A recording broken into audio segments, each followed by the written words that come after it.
form. Est-ce que la forme des structures que l'on analyse à l'écran nous semble compatible avec un examen normal ou, à l'inverse, est-ce que c'est le signe d'une pathologie? Donc, on s'inquiétera au volume des cavités, des oreillettes, des ventricules, mais également des gros vaisseaux. Et enfin, le quatrième F, c'est le F de filling, donc le remplissage. On verra qu'aux différentes étapes de notre analyse du cœur et de ses vaisseaux, on peut répondre à la question de l'état de volémie, donc l'état de remplissage de notre patient. Donc retenez déjà cette règle des 4 F, on va la revoir tout au long de l'exposé. Donc pour la première coupe que nous allons analyser, ce sera donc la parasternale grand axe qui coupe le cœur vraiment dans tout son axe.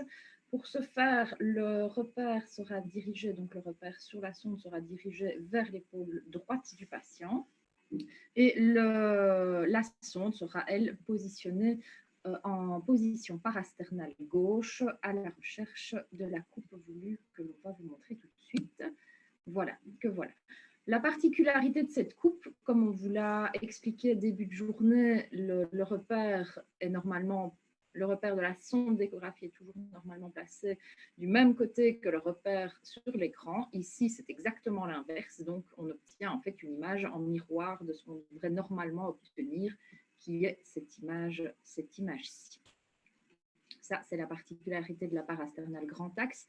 Donc, pour cette coupe, nous allons visualiser le ventricule droit, l'aorte et sa chambre de chasse, la valve mitrale, l'oreillette gauche qui est ici et le ventricule gauche. Voilà une image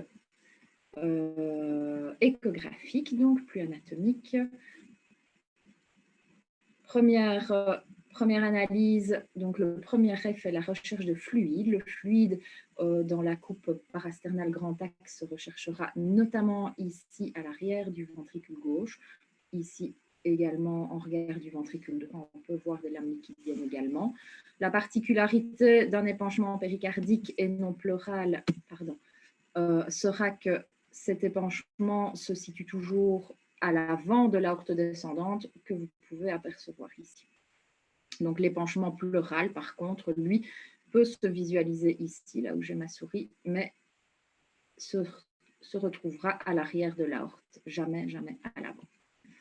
Ensuite, après avoir analysé, après avoir recherché du fluide, on va évaluer la forme des cavités. On va rechercher une dilatation, notamment cavitaire. Donc, pour ça, un petit moyen mémotechnique assez simple qui se base sur la règle des 3, 4, 5, 6. Le ventricule droit, comme on l'a dit, ne doit pas dépasser les 3 cm. Le bouton aortique ne doit pas dépasser les 4 cm, l'oreillette gauche les 5 cm et le ventricule gauche les 6 cm. Ce sont les valeurs maximales à obtenir, évidemment. Ce ne sont pas des valeurs qui sont normales de base. Ce sont le grand maximum que ces cavités doivent faire. Vous pouvez vous aider assez facilement avec l'échelle ici que vous retrouvez sur toutes les machines, soit à gauche, soit à droite, qui est une échelle qui apparaît en centimètres. Donc, vous pouvez rapporter assez facilement ces centimètres d'un coup d'œil sur vos cavités et on voit assez facilement que 6 centimètres ici, ça n'est pas le cas de ce ventricule gauche qui apparaît tout à fait normal.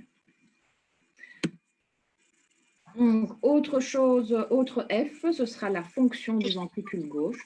Pour analyser la fonction du ventricule gauche, il y a plusieurs moyens assez simples. La première impression étant l'impression visuelle de sa contraction et de sa fonction. On peut analyser également la valve mitrale qui a une ouverture tout à fait correcte, tout à fait vigoureuse. Et cette valve mitrale, son feuillet antérieur vient taper contre le septum. Donc ça, c'est un signe de bonne fonction. L'impression visuelle, comme je vous disais, on peut s'imaginer un petit globule rouge au sein du ventricule gauche et se demander s'il a envie d'être expulsé vers la circulation à travers la valve aortique qui s'ouvre comme une porte de cow-boy. Je Je vais revenir juste une seconde. Dernière chose pour apprécier le remplissage, la précharge, donc le filling, le dernier F, ce sera cette dilatation des cavités, notamment de l'oreillette gauche, qui pourrait être un signe de surcharge en pression des cavités gauches. Ou alors, à l'inverse, en cas d'hypovolémie, on retrouvera un petit ventricule tout hyper kinétique dont les parois se touchent quasi, donc signe que le cœur est plutôt vide. Voici en image la manière dont on positionne sa sonde. Donc, vous voyez le repère dirigé vers l'épaule droite du patient, positionner la sonde en parasternale gauche,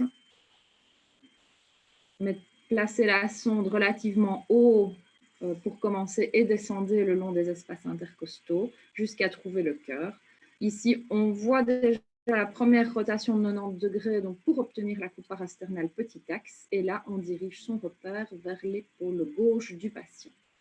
La coupe parasternale petit axe, voici le mouvement, on va en parler tout de suite, mais le mouvement d'inclinaison de la sonde afin d'obtenir les différents.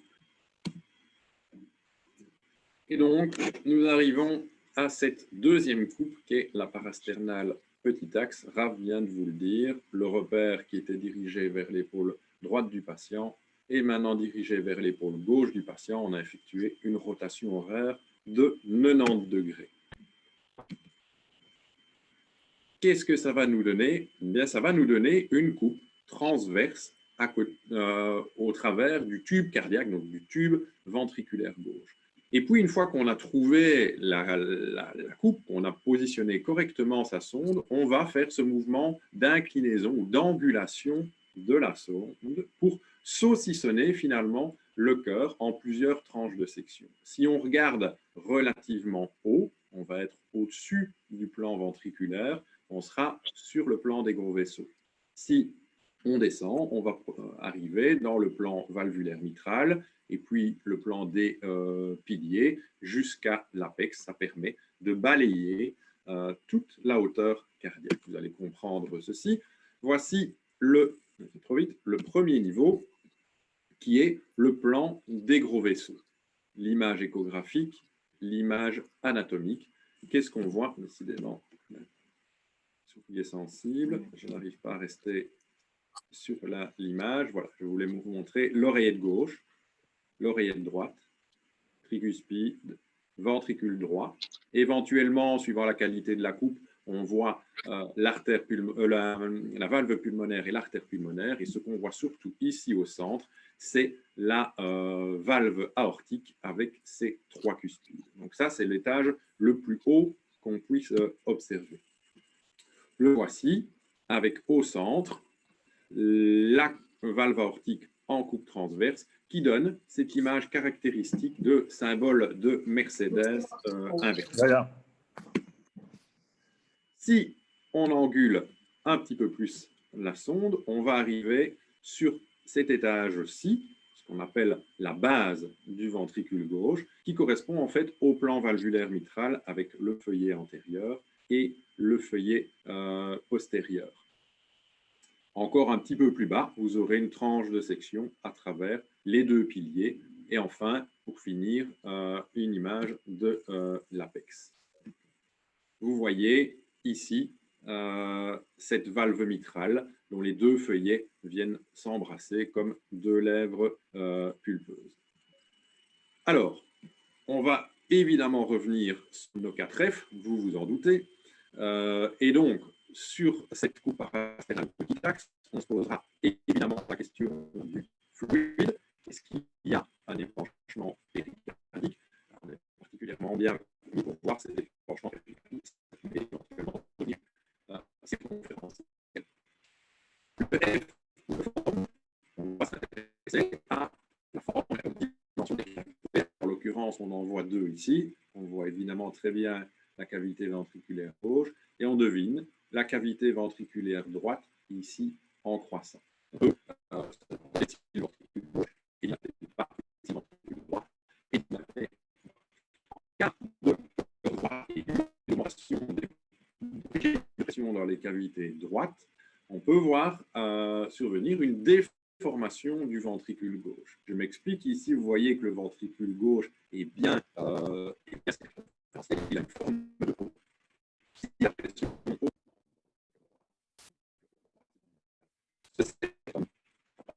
la ventricule gauche va être la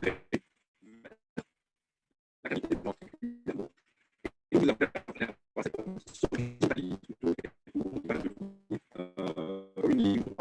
et va devenir un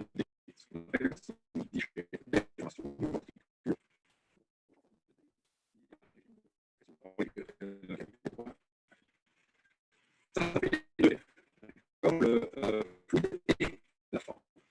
La fonction, ici, vous imaginez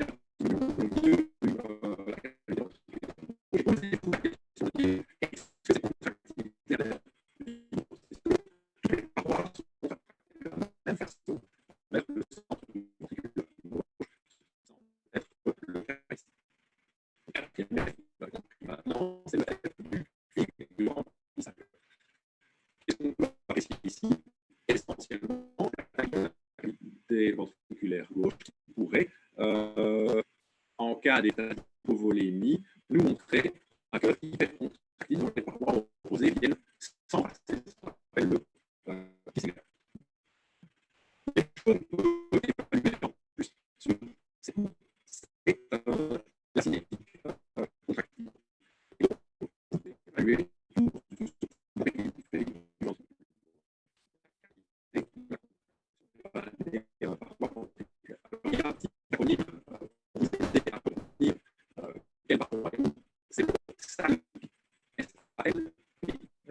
on va commencer par le septum, paroi qui est située entre le ventricule droit et le ventricule gauche. Donc c'est le S du salpi, puis le A de paroi antérieure, le L de paroi latérale, le P de paroi postérieure et le I de paroi inférieure. Et donc, si je reprends ici, ben, S septum A antérieur, en gros, c'est le territoire de l'interventriculaire antérieur, de l'IVA.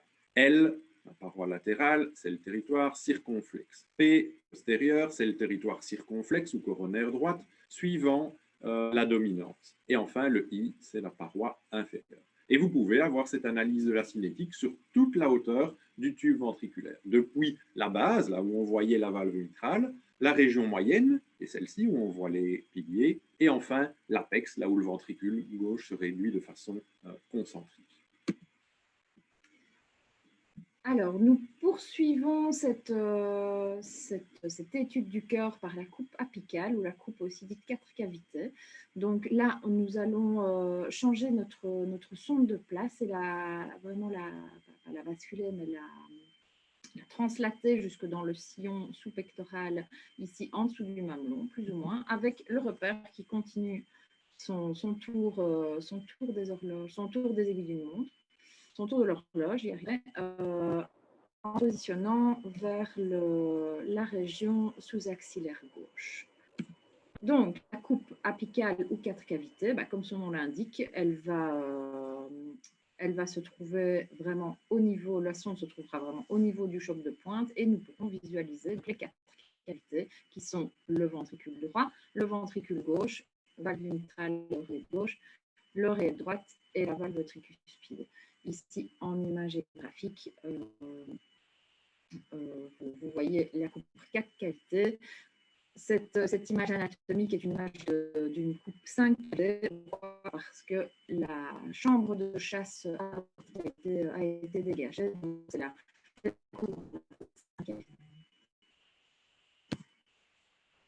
Alors, on revient avec l'analyse des 4 F. Le premier F, c'est une coupe où on va pouvoir apprécier vraiment dans des cas de dépenchement péricardique circonférentiel et important la présence d'un dans le cœur qui se balance d'un côté à l'autre dans une poche de liquide. Deuxièmement, la forme, donc le ventricule droit, le ventricule gauche, je viens à la diapositive. J'en mets un peu pinceau. La fonction va pouvoir être appréciée assez facilement grâce au ventricule gauche. Alors, il est important de bien verticaliser le septum afin d'avoir une coupe optimale. Sinon, on va avoir une vue biaisée, on risque de surévaluer la taille d'un ventricule droit, car le ventricule droit, comme vous le savez, a une forme un peu bizarre où il s'enroule autour du ventricule gauche. Donc, une sonde mal positionnée complètement droit nous reviendrait à avoir une vue tronquant plus le ventricule gauche pour le ventricule. Et donc, très attention à ça. Ici, on peut voir assez facilement donc, le ventricule droit, le ventricule gauche. On les distingue assez facilement. Si vous avez un doute sur le positionnement de votre petit repère. Oui. Je suis vraiment désolé, mais on a beaucoup de commentaires sur le fait que la connexion de votre micro n'est pas bonne et on rate beaucoup d'informations. Je ne sais pas très bien comment on peut faire, si ce n'est qu'éventuellement Florence, à côté de moi, pourrait reprendre l'explication parce qu'apparemment, les gens ne comprennent vraiment pas. C'est pas terrible. Vous n'avez pas de moyen de changer ça. C'est probablement la connexion de l'hôpital qui n'est pas terrible. Non, c'est la connexion de l'hosto. Je crois que c'est un problème. D'accord. Vous allez garder la présentation et changer au bon moment. C'est un peu sous-optimal, mais voilà. Et Florence va faire les explications. Désolé, mais sinon, vous, on vous comprend. Là, depuis quelques minutes, ça bloque vraiment fort. D'accord. Ça va, ben on vous désolé. On vous cède la parole. Ben oui.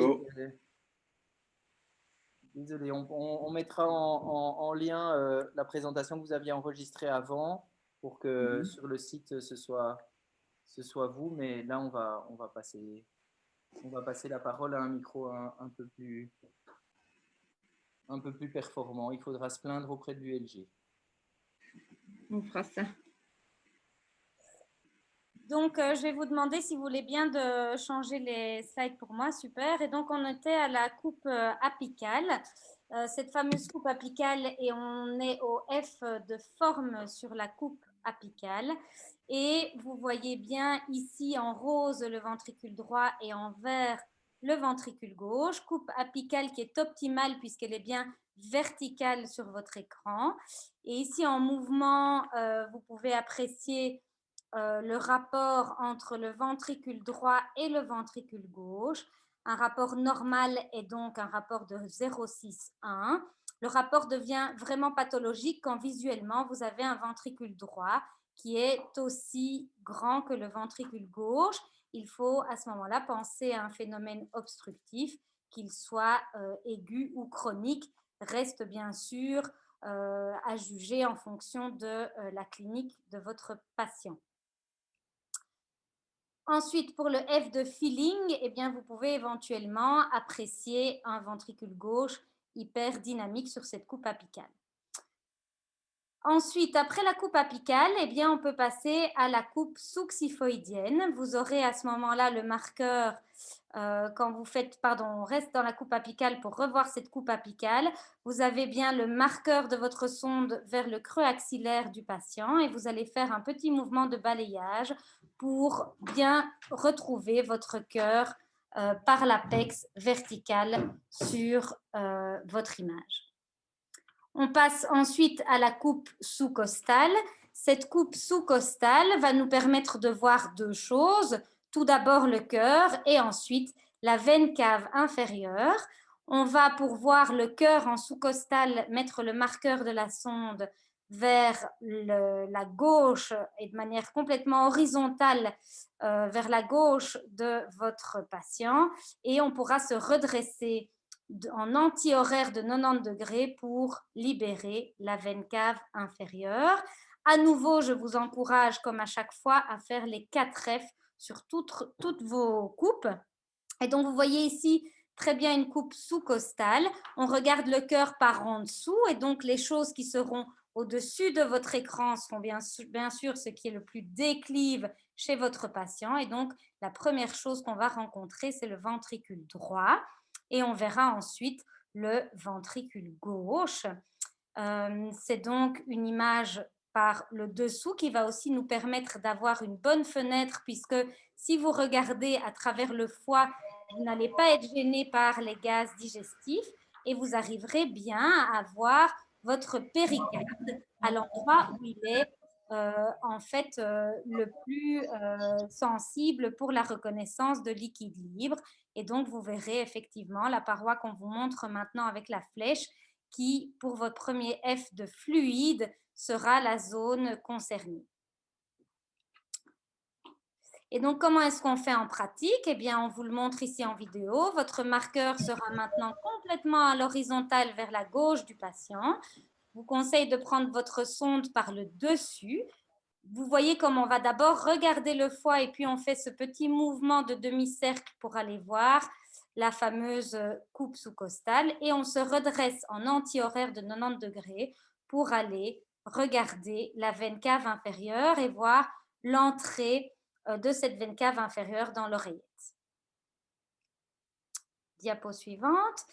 Voilà une coupe sous-costale. Vous avez ce point rose qui vous montre le ventricule droit et ce point vert qui vous montre le ventricule gauche. L'image de droite vous montre comment est votre marqueur de sonde avec ce petit point vert tout d'abord horizontal et puis vers la tête de votre patient. La flèche noire vous montre l'endroit où se mettra préférentiellement le fluide. On le verra généralement très très bien devant le ventricule droit, entre le foie et le ventricule droit, qui est cette zone de moindre résistance, puisque vous savez que la paroi du ventricule droit est moins musculeuse que celle du ventricule gauche et se dissèque donc plus facilement avec le péricarde pour y laisser la présence de fluide. Et de surcroît, c'est l'endroit le plus déclive du cœur. Et vous voyez ici très très bien l'entrée de cette veine cave inférieure dans l'oreillette droite. Et c'est l'image qu'il faut avoir pour bien distinguer cette veine cave inférieure et ne pas être en train de regarder l'aorte alors qu'on pense que c'est la veine cave inférieure. On vous montrera ça sur les images qui suivent.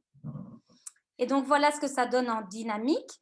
Hein, toujours ventricule droit, ventricule gauche. Et si on cherche ce premier F de fluide, à nouveau, avec le petit pointeur, Raph et Romain peuvent nous montrer l'endroit où se trouvera le liquide libre préférentiellement. En ce qui concerne le F de forme, on peut aussi suspecter sur cette coupe une dilatation du ventricule droit éventuelle. Le F de fonction, eh bien, vous voyez que vous avez une contraction préservée de votre ventricule gauche. Et pour le feeling, vous pouvez aussi apprécier en sous-costal d'éventuelles présences d'un ventricule gauche hyperdynamique, ce qui va vous permettre d'avoir une information supplémentaire quant au remplissage de votre patient, c'est cette fameuse veine cave inférieure que vous voyez ici rentrer dans l'oreillette droite. La mesure de cette veine cave inférieure se prend généralement à 2 cm de l'arrivée de la suze hépatique dans la veine cave pour éviter de la mesurer là où il y a un petit bourrelet lorsqu'elle rentre dans l'oreillette droite, pardon. Et donc, vous pouvez vous amuser à mesurer cette veine cave inférieure. De vous à moi, ce qui est surtout intéressant, c'est de voir sa variabilité. Ici, vous avez une très, très belle image de l'aorte qui peut être parfois confondue avec la veine cave inférieure si on va trop vite. Et donc, vous voyez bien ici que l'aorte, eh bien, elle ne rentre de toute évidence pas dans l'oreillette droite et c'est donc un piège à éviter. Et voilà, ici, on passe de l'aorte à la veine cave inférieure et vous voyez bien la différence avec cette veine cave inférieure qu'on voit très bien rentrer dans l'oreillette droite. Alors, est-ce que c'est bien la veine cave inférieure pour apprécier le remplissage du patient? Eh bien, c'est vrai que quand on voit une veine cave inférieure qui est collabée en inspiratoire pour les gens qui sont en ventilation spontanée, on peut se dire que notre patient a besoin de remplissage. Ça, c'est vrai. Quand la veine cave varie à plus de 50%, on peut se dire que le patient pourrait encore être un peu rempli. Quand sa variabilité est mauvaise, moins de 50%, ou qu'elle est très dilatée, eh bien, on ne peut pas vraiment attester du remplissage. Pourquoi? Parce que quand elle est très dilatée, en fait, c'est qu'on a un phénomène obstructif. un phénomène obstructif, ça ne veut pas dire que votre patient n'a pas besoin de remplissage, ça veut dire qu'il y a un obstacle quant à la bonne vidange de cette veine cave inférieure et donc il faut être très très prudent que pour attester du remplissage d'un patient en ce qui concerne les veines caves inférieures dilatées. Donc ne concluez pas trop vite en disant qu'un patient avec une veine cave inférieure dilatée n'a pas besoin de remplissage, ce n'est pas vrai, c'est surtout qu'il y a un phénomène obstructif et donc, par exemple, une embolie pulmonaire ou un phénomène de tamponnade. Et vous savez comme moi que ça, ce sont des patients qui ont quand même besoin d'être remplis. Et donc, cette veine cave inférieure est surtout un bon indice quand vous la voyez très collabée en inspiratoire. On en reparlera lors de la présentation sur le choc. Alors, pour être sûr que vous avez bien compris ces fameux 4 F, on les reprend ensemble. Le premier F, c'est la recherche de fluide. Le deuxième F, alors sur cette dia qui est reprise d'un tuto anglophone, le deuxième F est la forme, mais moi je vous avoue qu'en pratique, j'aime bien faire le deuxième F comme étant la fonction. Vous allez attester de la fonction de manière visuelle. Ensuite, vous regarderez la forme et vous allez voir le rapport entre le ventricule droit et le ventricule gauche. Vous pourrez aussi voir en parasternal petit axe si votre ventricule gauche est en forme de D et si vous avez la présence d'un septum paradoxal. Et enfin, si vous avez un cœur hyperdynamique, vous pourrez vous dire qu'il y a un problème de remplissage. Même chose si votre veine cave est avec une grande variabilité visuelle. Vous pourrez vous dire par contre, si elle est dilatée, qu'il y a un phénomène obstructif qui, attention, peut être aigu ou chronique et donc à remettre dans le contexte clinique, bien entendu, comme toujours en échographie clinique telle que celle qu'on enseigne ici. Si vous pouvez, voilà. Et donc, la fameuse dia que vous aurez beaucoup vue aujourd'hui, c'est que l'échographie clinique, loin d'être l'échographie du cardiologue, comme le disait Romain en début de présentation, et loin d'être l'échographie du radiologue, qui est une échographie structurelle, est vraiment un outil clinique. Je ne sais pas si vous avez des questions et je suis vraiment désolée d'avoir dû prendre la parole pour la fin de la présentation. On va quand même essayer de rendre la parole à Raphaël et Romain qui ont donné beaucoup d'énergie à cette présentation pour les éventuelles questions. Si vous pouvez utiliser le chat pour vos questions, elles sont bienvenues.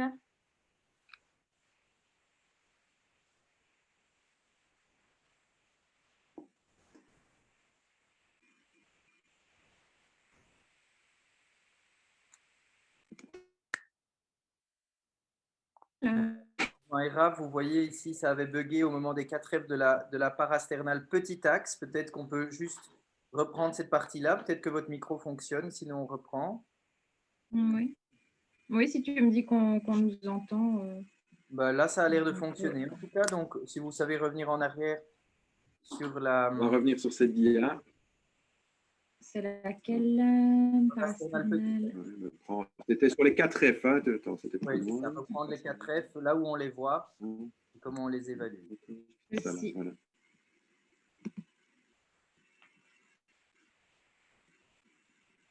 On va essayer de reprendre la dia. Fix nous interrompt si de nouveau le son ne suit pas. Ça a l'air d'aller. On va la remettre en mode diaporama. Tout en haut, tu peux... Voilà. Yeah. Ouais. Voilà. Donc, j'ai expliqué tout à l'heure que sur cette coupe, on analysait plusieurs choses. Évidemment, les 4 F, avec le F de fluide et la recherche de l'accumulation de liquide autour des ventricules, qui peut évidemment prendre un aspect concentrique. Le deuxième F, celui de la fonction. Posez-vous la question, si vous êtes au centre du ventricule gauche, de savoir si vous avez l'impression que toutes les parois se rapprochent de vous de manière vigoureuse. D'accord ? Alors, le troisième F de forme, donc on peut analyser sur cette coupe la forme des deux structures qu'on y voit, à savoir le ventricule gauche, évidemment, qu'on voit bien ici, et le ventricule droit qu'on devine en croissant autour du ventricule gauche.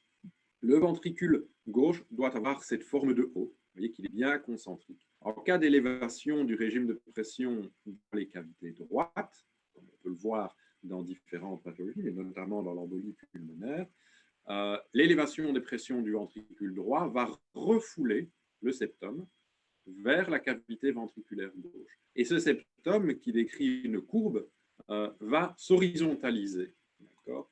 Et donc, on va voir le beau haut de notre ventricule gauche devenir un D, c'est ce qu'on appelle le signe du D-shape, le ventricule gauche qui se déforme en D en raison de l'élévation des pressions dans le cœur droit.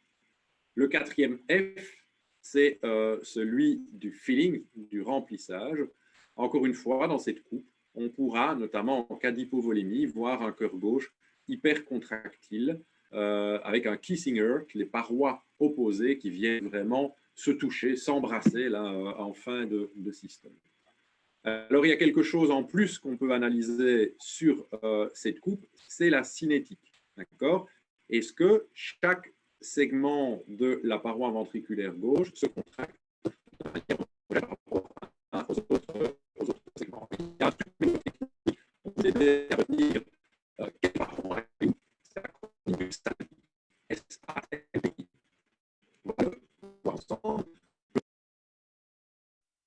Oui, donc malheureusement, de nouveau, on n'entend plus rien. Donc, je vais reprendre ce que Romain est en train de dire.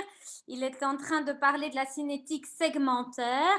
Et donc, sur cette coupe, la parasternale petit axe, c'est une coupe excellente pour analyser la cinétique segmentaire.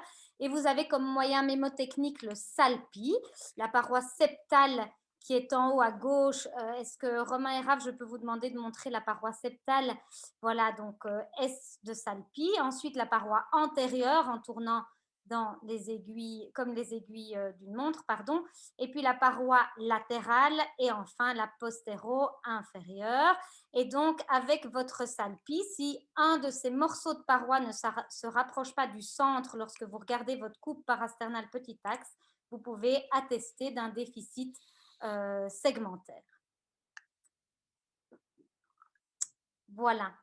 Et donc ici, on a une autre question qui est: quelle est la meilleure coupe pour attester de l'épanchement péricardique parmi toutes celles citées? Alors, effectivement, pour mieux voir le fluide, eh bien, c'est la parasternale grand axe, où on voit la paroi postérieure du cœur, et la sous-xiphoïdienne ou sous-costale, qui sont les meilleures coupes, puisqu'elles nous montrent les parois où se mettront préférentiellement les épanchements. Bien sûr, cet épanchement peut être vu sur les autres coupes, et notamment en parasternale petit axe également. Mais les deux meilleures coupes, c'est la sous-costale et la parasternale grand axe. Et l'autre question, qui est l'hyperkinésie relative de l'apex du ventricule droit, est-elle un élément fiable pour suspecter une souffrance du cœur droit? Alors, c'est ce qu'on appelle le McConnell sign, qui est un signe de dilatation aiguë du ventricule droit, effectivement, qui peut du coup faire suspecter une dilatation aiguë du ventricule droit. Attention, parce que certaines publications ont essayé de montrer que ce signe de McConnell avait un lien direct avec l'embolie pulmonaire, et puis il a été montré que ce n'était pas le cas. Par contre, ça a effectivement un lien direct avec la dilatation aiguë de ce ventricule droit. Et donc, si vous suspectez cliniquement une embolie pulmonaire, c'est un argument supplémentaire, bien sûr, mais il pourrait s'agir aussi d'un infarctus de votre ventricule droit, par exemple. Donc, méfiance avec le signe de McConnell, qui est vraiment cette contractilité résiduelle de l'apex de votre ventricule droit. Voilà. Encore désolé, Raph et Romain.